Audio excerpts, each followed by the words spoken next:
오늘은 우리 Amazing Church 시리즈의 마지막 설교로서 반석 위에 선 교회, The Church on the Rock 이런 제목으로 하나님 말씀 증거하겠습니다.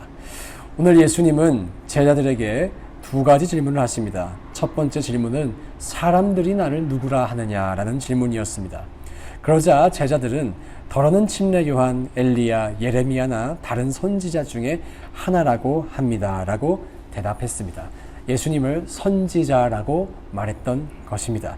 그리고 예수님은 이어서 제자들에게 두 번째 질문을 하십니다. 그러면 사람들은 나를 선지자라고 말하는데 그러면 너희는 나를 누구라 하느냐? 예수께서 이렇게 질문하셨을 때 제자들 사이에서 잠시 정적이 흘렀을 것 같습니다. 무엇라 대답을 해야 될까? 침례 요한도 엘리야도 아닌 것 같으신데 우리의 스승이라고 대답을 해야 하나? 기적을 행하시는 분이라고 대답을 해야 하나? 모세와 같은 분이라고, 아니 모세보다 위대한 분이라고 대답을 해야 하나? 이렇게 정적이 흐르고 있을 때 용기 있던 베드로가 이렇게 고백합니다. 주는 그리스도시요 살아계신 하나님의 아들이시니이다. 그 대답을 들으신 예수님께서 베드로에게 이렇게 말씀하십니다. 바요나 시몬아, 내가 복이 있도다. 내가 복이 있도다. 이를 내게 알게 하니는 혈육이 아니고 하늘에 계신 내 아버지시니라. 그리고 이어서 오늘 본문에서 가장 중요한 말씀을 하십니다. 우리 다 함께 18절을 한 번 더 읽어볼까요? 함께 읽습니다. 또 내가 내게 이르노니 너는 베드로라. 내가 이 반석 위에 내 교회를 세우리니 음부의 권세가 이기지 못하리라. 바로 이 구절은 신약 성경에서 첫 번째로 교회라는 에클레시아라고 하는 단어가 등장하는 구절입니다. 이렇게 오늘 예수님께서 교회를 처음으로 언급하시는 까닭은 언급을 할 만한 조건이 갖추어졌기 때문입니다. 주님은 반석 위에 교회를 세우고자 하셨습니다. 그리고 바로 그 반석이 오늘 본문에 등장하는 것입니다. 그래서 예수님은 오늘 본문을 통해 우리에게 그 반석이 도대체 무엇인지, 그리고 반석 위에 세워질 교회의 모습이 무엇인지를 말씀하고 계십니다. 자, 그렇다면 반석이 도대체 무엇일까요? 예수님은 오늘 본문 이전에 이미 제자들에게 반석이라고 하는 비유를 사용하신 적이 있으십니다. 마태복음 7장에서 예수님은 거짓 선지자들을 주의하라라고 말씀하시며 예수님의 말씀을 들을 뿐만 아니라 행하는 자들이 반석 위에 집을 지은 지혜로운 사람이다. 이런 표현을 하십니다. 그래서 비가 내리고 창수가 나고 바람이 불어 그 집에 부딪혀도 무너지지 아니한다. 이는 그 집의 주추를, 파운데이션을 반석 위에 놓은 까닭이다라고 말씀하십니다. 따라서 이번에는 반석 위에 교회를 세우겠다고 말씀하시니 제자들은 지난번에도 반석 위에 집을 짓겠다고 하셨으니까 그 가르침을 기억하면서 그럼 교회는 반석 위에 세워야지. 그래야 무너지지 않지. 그래야 음부의 권세가 틈타지 않지라고 생각을 했을 것입니다. 그리고 오늘 예수님과 제자들의 대화 속에서 예수님, 그렇다면 반석이 도대체 무엇입니까? 라는 추가 질문이 등장하지 않는 것으로 볼 때 그 당시 그 자리에 있던 제자들은 예수님이 의미하시는 반석의 의미를 다 이해했던 것으로 보입니다. 문제는 우리들입니다. 반석 위에 집도 세워야 하고 반석 위에 교회도 세워야 하는 것은 알겠는데 도대체 그 반석이 무엇이냐라는 것입니다. 가톨릭 교회는 반석이 바로 베드로다라고 생각을 했습니다. 베드로가 바로 제1대의 교황이었기 때문이고 오늘 본문에 등장하는 반석이라고 하는 헬라어 단어 페트라가 베드로의 이름 페트로스라고 하는 헬라어 단어와 발음이 유사했기 때문에 이 가톨릭 사람들은 예수님이 말씀하신 반석이 바로 베드로다라고 주장을 했습니다. 그런데 이렇게 주장하기에는 다소 무리가 있습니다. 먼저 헬라어 단어는 성별을 나타냅니다. 영어에서도 남자는 he라고 하고 여자는 she라고 하는 것처럼 헬라어도 젠더를 구분해서 단어를 사용합니다. 그런데 반석을 의미하는 페트라는 오늘 이 본문에 여성형 명사로 사용이 되어 있습니다. 만약 이 반석이 페트라가 정말 베드로를 지칭하는 것이었다면 페트로라고 하는 헬라어 단어는 여성형이 아니라 남성형으로 쓰여져야만 했습니다. 따라서 예수님께서 이런 문법적인 실수를 하실 리가 없고 그렇기 때문에 베드로를 반석이다라고 보기는 어렵습니다. 그렇다면 반석이 도대체 무엇일까요? 그 대답은 오늘 이 대화의 흐름을 보면 쉽게 알 수 있습니다. 오늘 본문에서 예수님이 질문하시죠. 내가 누구이냐라고 질문을 하고 계십니다. 그리고 베드로가 예수님에 대한 정확한 신앙의 고백을 올려드렸을 때 비로소 예수님은 그 대답을 칭찬하시면서 교회를 세우겠다라고 말씀하십니다. 즉 예수님께서는 교회를 반석의 신앙의 고백 위에 세우기 원하셨는데 바로 그 신앙의 고백이 들려오니 그제서야 이것이 반석이다라고 말씀하시며 교회를 세우시겠다라고 말씀하고 있는 것입니다. 즉 반석이라는 것은 베드로가 드렸던 예수님에 대한 주는 그리스도시요 살아계신 하나님의 아들입니다 라고 하는 이 신앙의 고백인 것입니다.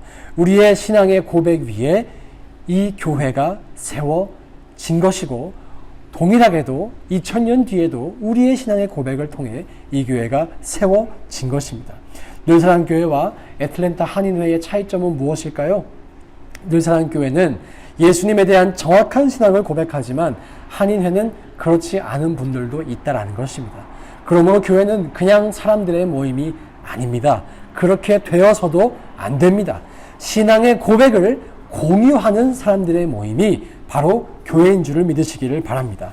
성도가 되려면 바로 이 정확한 신앙의 고백이 필요합니다. 백만장자가 나타나서 우리 교회의 성도가 되고 싶다고 해도 이 고백을 하지 못한다라고 한다면 교회의 지체가 아직 될 수는 없습니다.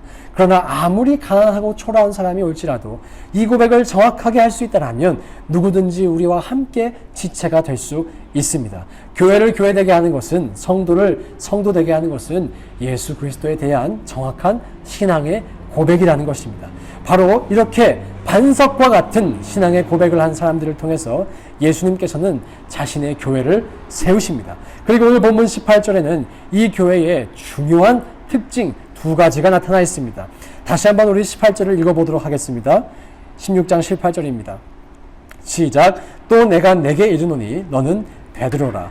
내가 이 반석 위에 내 교회를 세우리니 음부의 권세가 이기지 못하리라. 자, 예수님이 말씀하십니다. 내가 이 반석 위에 내 교회를 세우리니. 베드로 너가가 아니고 내가 이 반석 위에 내 교회를 세운다고 말씀하십니다. 주어가 누구입니까?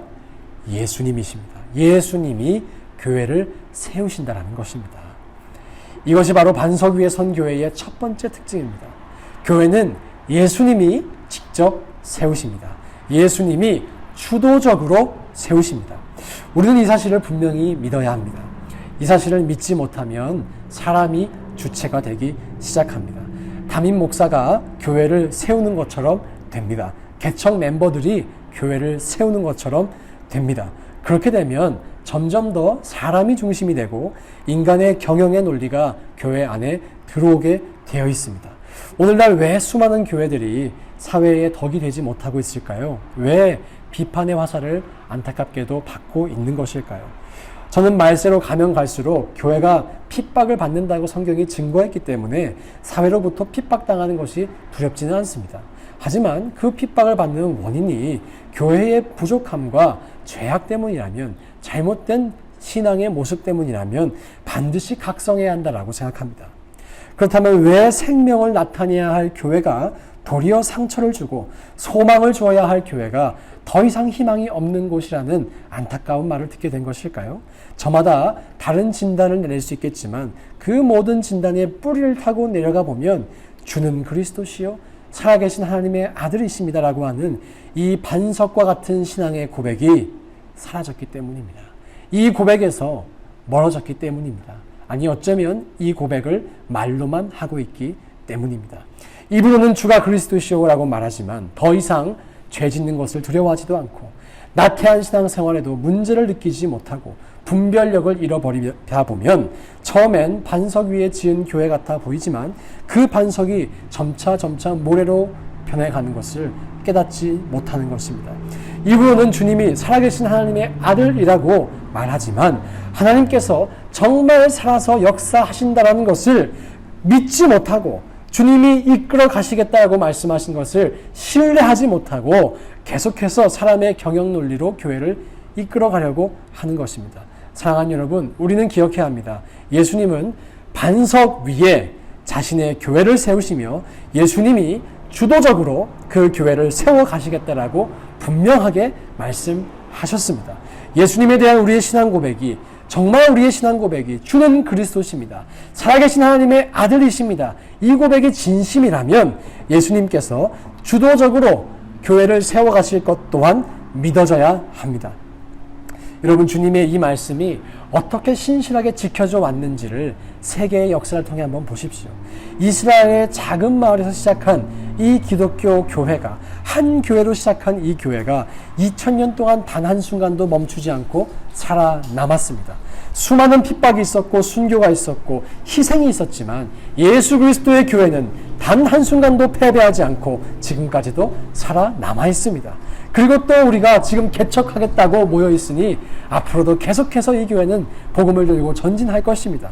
만약 특정한 사람 몇 사람이 교회를 이끌어가는 주체였다면 이런 일은 일어날 수 없었을 것입니다. 그 모든 사람들이 다 역사 속으로 사라져버렸기 때문입니다. 특별한 경영 논리와 전략이 교회를 살아남게 한 것도 아닙니다. 지난 2000년 동안 교회가 계속해서 존재해 왔고 복음은 지금도 확장되고 있다라고 하는 이 팩트는, 이 놀라운 팩트는 바로 예수 그리스도께서 교회를 직접 세워 오셨다라고 하는 명확한 증거라는 것입니다. 사랑하는 여러분, 굳이 세계 선교를 보지 않으셔도 우리 교회만 보셔도 지난 8주간 예수님의 일하심이 느껴지시지 않습니까? 주님이 이 애틀랜타 땅에 교회를 세우고자 하시는 강력한 의지가 느껴지시지 않습니까? 요즘 저도 이런 질문을 합니다. 아니 주님, 교회를 개척하라고 하시고 코로나를 터뜨리시면 어떡합니까?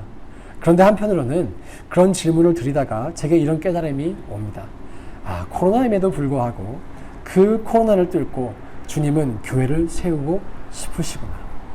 하나님은 코로나보다 크신 분이시기에 우리 교회를 통해, 이 교회의 역사를 통해 코로나 가운데에서도 하나님은 여전히 일하실 수 있다는 것을, 일하고 계신다는 것을 나타내기 원하시는구나. 언젠간 우리 코로나 상황이 종료가 되겠죠? 그것이 언제가 될지 모르지만 그때 우리는 뒤를 돌아보며 이 고백을 하실 수 있을 것입니다. 하나님이 우리 가운데 역사하셨다라고, 주께서 주도적으로 우리의 교회를 세워 오셨다라고, 이 고백을 우리가 할 수 있을 줄로 믿습니다. 사랑하는 여러분, 저도 여러분도 이 자리에 우리의 의지를 갖고 나온 것 같아 보여도 사실은 하나님께서 우리 모두를 이 자리로 인도해 주신 것입니다. 그리고 우리는 기억해야 할 것입니다. 우리 교회의 시작을 생각할 때마다 하나님이 주도적으로 교회를 이끌어 오신 것이라고 하는 그 사실을 기억해야 할 것입니다. 따라서 내가 교회를 세우겠다라고 말씀하신 예수님께서 앞으로도 계속해서 우리 사역의 주어가 되시며 주체가 되실 것임을 기억해야 하고, 그렇게 되시도록 우리가 노력해야 할 것입니다. 저는 경영학을 전공했잖아요. 그리고 미국에 와서 신학교육을 받으면서, 이 프랙티컬한 신학교육을 받으면서 미국의 신학교육이 상당히 경영학을 많이 흡수했다는 것을 알게 되었습니다. 다른 분들은 그게 안 보이실 수 있어도 저는 경영학을 공부했기 때문에 그게 보이더라고요. 그리고 교회를 경영학으로 이끌어가도 충분히 양쪽으로 성장할 수 있다는 것을 많은 케이스들을 통해서 확인했습니다. 그런데 저는 그런 경영 논리를 목회에 도입하고 싶지 않습니다. 자, 예를 들어서 우리가 3년 뒤에 교회 건물을 구입한다고 생각해 봅시다. 그러면 이 패키지가 있습니다. 미니스트리 패키지. 3년 전부터 헌금이 얼마나 중요한지 강조합니다, 목사님이. 그래서 성도들의 마음을 준비시킵니다. 그리고 마침내 시간이 조금씩 다가오면 각종 캠페인을 시작합니다. 펀드레이징을 시작합니다. 재적을 마련하고 여기저기 성도들 인터뷰를 하면서 동영상 만들고 소위 말해 분위기 만들고 그렇게 기가 차게 멋진 건물 지어서 하나님이 영광 받으소서 라고 말하는 게 다 잘못되었다라고 생각하지는 않습니다. 하지만 그게 정말 내가 내 교회를 세우겠다라고 말씀하시는 예수님의 방법인지 저는 확신이 서지 않습니다. 그것이 정말 예수님이 직접 일하신 결과인지 동의가 잘 되지 않습니다. 저희 모교회인 우리 대전 늘사랑 교회에서도 성전 건축을 할 때 담임 목사님이 단 한 번도 헌금에 대한 설교를 하지 않으셨어요. 그래서 건물을 여러 층의 아주 높은 또 아름다운 건물로 지으려고 계획을 했었지만 결국에는 그 건물이 낮아지고 낮아져서 1층짜리 건물이 되었습니다. 그리고 예배당을 지하로 파게 되었습니다. 그런데 그 교회에서 성전을 건축하며 헌금을 강요하진 않았지만 1000일 동안 기도회를 했습니다. 3년이 조금 되지 않는 시간 동안 매일같이 건축을 위해, 교회를 위해 온 교회 성도가 쉬지 않고, 온 성도가 한 마음이 되어서 쉬지 않고 기도한 것입니다. 그 결과 그 1000일 동안 눈에 보이는 교회가 지어졌음과 동시에 눈에 보이지 않는 성도들의 반석과 같은 신앙의 집이 지어졌습니다. 펀드레이징을 하지 않고 기도 레이징을 하니 주님이 직접 일하시는 교회, 반석 위에 선 교회가 된 것입니다. 사랑하는 여러분, 우리는 앞으로도 여러 번 중요한 결정을 해야 할 때가 올 것입니다. 그리고 그때마다 어떻게 하면 주님이 직접 일하시게 하실 수 있을 것인가를 생각하고 기도하고 선택해야 할 것입니다. 어떻게 하면 인간적으로 편안한 수단과 방법을 동원하는 것이 아니라 하나님이 드러나시는 예수님의 일하심이 나타나는 교회가 될 수 있을지를 기도하고 찾아야 할 것입니다. 저는 분명하게 여러분께 말씀드립니다. 저는 여러분께 헌금 강요하는 목사가 되지 않을 것입니다. 오늘 설교를 제가 녹음하고 있으니까 또 유튜브에 올릴 거니까 혹시라도 제가 나중에 그런 것을 강요하거들랑 꼭 저에게 찾아와서 이 설교를 틀어주시기 바랍니다. 그런데 저는 여러분에게 기도는 강요할 것입니다. 전도는 강요할 것입니다. 성경 공부 강요할 것입니다. 나는 1000일 동안 기도할 자신이 없다. 차라리 돈 내고 말겠다. 이러신 분 안 계시죠? 옛날에 우리 수학의 정석이라는 문제집 다들 기억하실 것입니다. 정석. 이대로만 하면 모든 수학 문제를 풀 수 있다. 여러분, 우리의 인생 가운데 교회를 세워보는 이 특별한 일에 하나님이 우리를 초대해 주셨잖아요. 그렇다면 우리가 교회의 정석, 목회의 정석, 바로 오늘 본문의 메시지대로 반석과 같은 신앙의 고백을 통해 예수님께서 자유롭게 이끄시고 자유롭게 일하시는 교회를 세워가야 하지 않겠습니까? 그런 교회를 세워갈 수 있는 저와 여러분 되기를 주님의 이름으로 축원합니다. 우리의 삶에, 우리의 교회에 정말 주님이 일하셨다라고, 정말 하나님만이 하실 수 있는 일이 일어나고야 말았다라고, 그런 고백이 넘쳐날 수 있기를 주님의 이름으로 축원합니다. 이렇게 주도권을 주님이 갖고 일하시는 것이 반석 위에 선 교회의 첫 번째 특징이라면, 두 번째 특징은 바로 주님이 교회의 주인이 되신다라는 것입니다. 18절 말씀하시죠. 또 내가 네게 이르노니 너는 베드로라. 내가 이 반석 위에 내 교회를 세우리니. 내 교회를 세우리니라고 말씀합니다. 베드로의 교회도 아니고, 바울의 교회도 아니고, 칼뱅의 교회도 아니고, 웨슬리의 교회도 아니고, 헌금을 많이 하는 사람의 교회도 아니고, 목소리가 큰 사람의 교회도 아니고, 기도를 많이 하는 사람의 교회도 아니고, 이상원 목사의 교회도 아닌 주님의 교회라는 것입니다. 예수 그리스도가 오너십을 가진 교회라는 것입니다. 예수님이 주인이 되신 교회, 바로 그것이 반석 위에 선 교회입니다. 우리 늘사랑교회 주인은 누구인가요? 예수님이세요. 지금도 그렇고 앞으로도 영원히 그렇습니다. 교회는 특정 몇 사람이 주인이 되는 순간 문제가 생깁니다. 특별히 제가 개척을 하는 목사로서 더욱 그 사실에 주의해야 할 것입니다. 우리 교회가 잘 되고 성장할수록 제목에 힘이 들어간다거나 제 리더십이 너무 센트럴라이즈 돼서 강력해지는 것을 여러분들이 사랑으로 이제 권면해 주시고 경계해야 될 것입니다. 함께하는 여러분들 역시 이 마음에 동참해 주셔야 됩니다. 앞으로 헌신도 하시고 참 수고 많이 하시겠지만 여전히 교회의 주인은 주님이시다. 이 사실을 가지고 늘 겸손한 마음을 가지실 때 주님이 주인 되신 교회의 놀라운 모습들이 나타날 수 있을 줄로 믿습니다. 그리고 교회의 주인은 바로 주님이시기 때문에 교회는 바로 그 주님이 원하시는 사역을 해야 합니다. 교회를 세우시면서 예수님께는 분명한 비전이 있으셨어요. 분명한 소망이 있으셨어요. 꿈이 있으셨어요. 그 교회를 통해서 하시고 싶어 하시는 그 일이 분명하게 있으셨어요. 그것은 바로 세계 모든 민족을 구원하시는 것이었습니다. 마태복음 28장 19절에서도 예수님은 모든 민족을 제자로 삼으라 라고 말씀하셨습니다.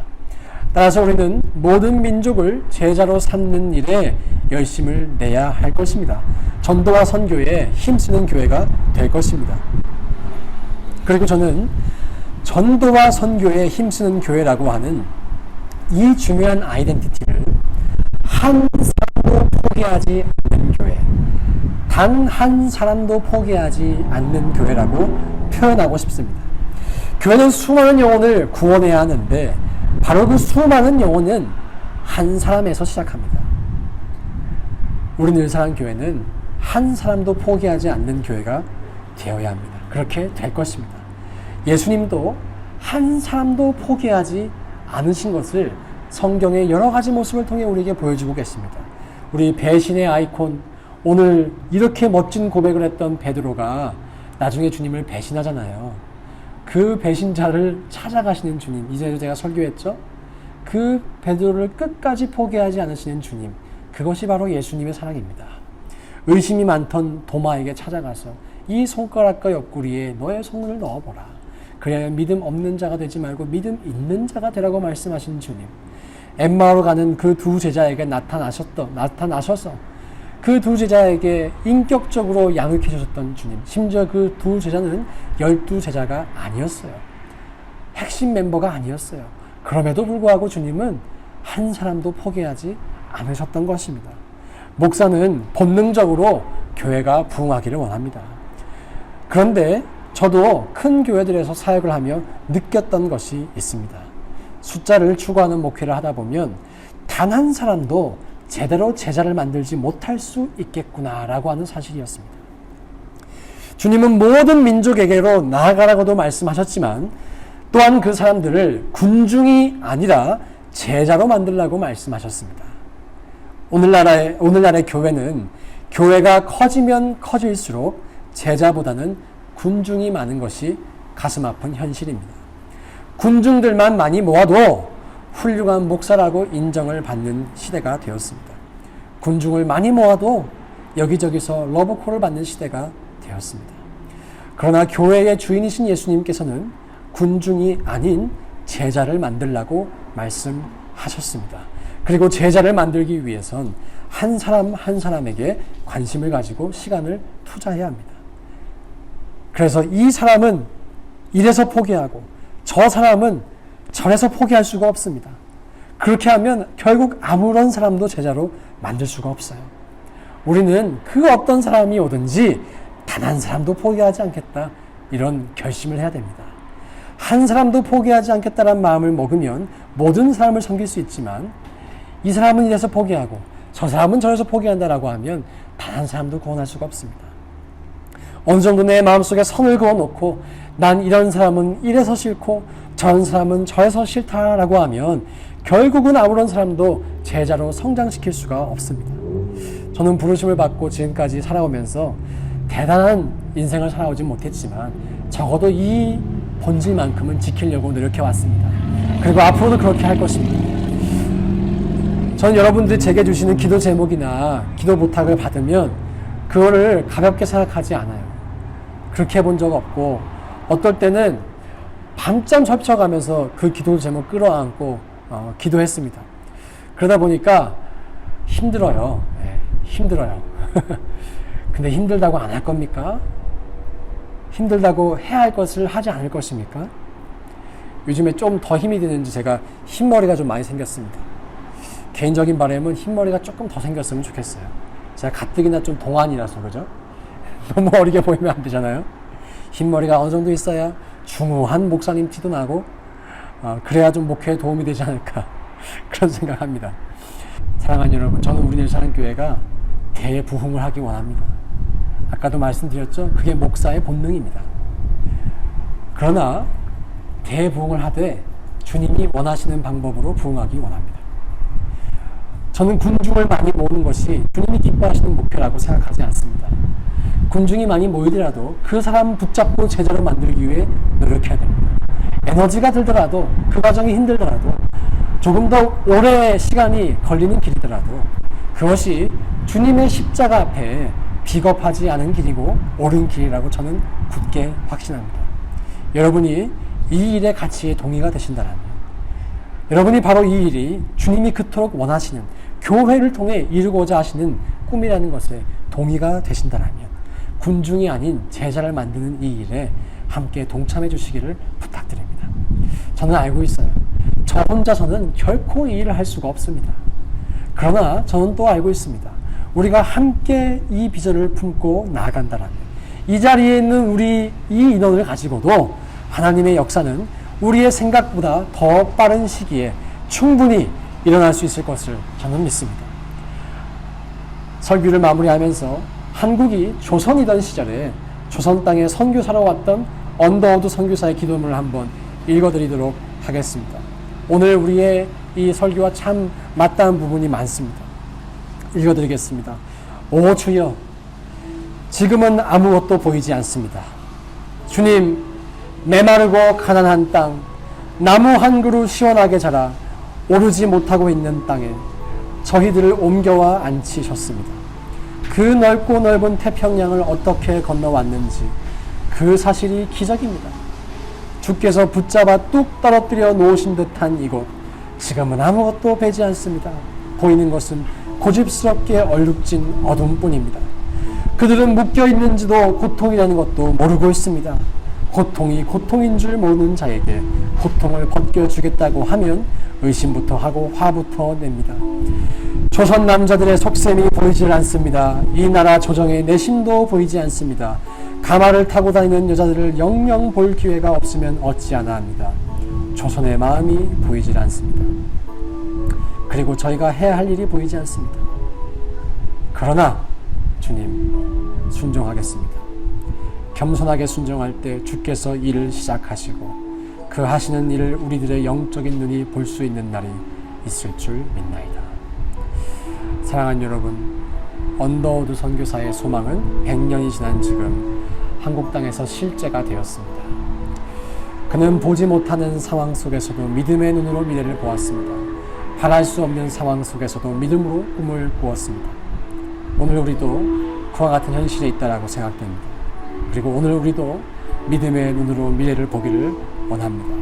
반석 위에 세운 교회를 통해 주님이 얼마나 큰 역사를 일으키실 수 있는지를 보기 원합니다. 그리고 꿈꾸기 원합니다. 주께서 우리의 주인 되셨어. 우리의 교회와 우리의 삶의 주인 되셨어. 우리의 삶을 얼마나 놀랍게 축복하시며 열매 맺게 하실 수 있는지를 우리가 꿈꾸기 원합니다. 사랑하는 여러분, 주님을 바라봅시다. 주님이 주님의 교회를 반드시 세우실 것입니다. 함께 찬양하며 주님께 나아갑니다. 교회여 일어나라.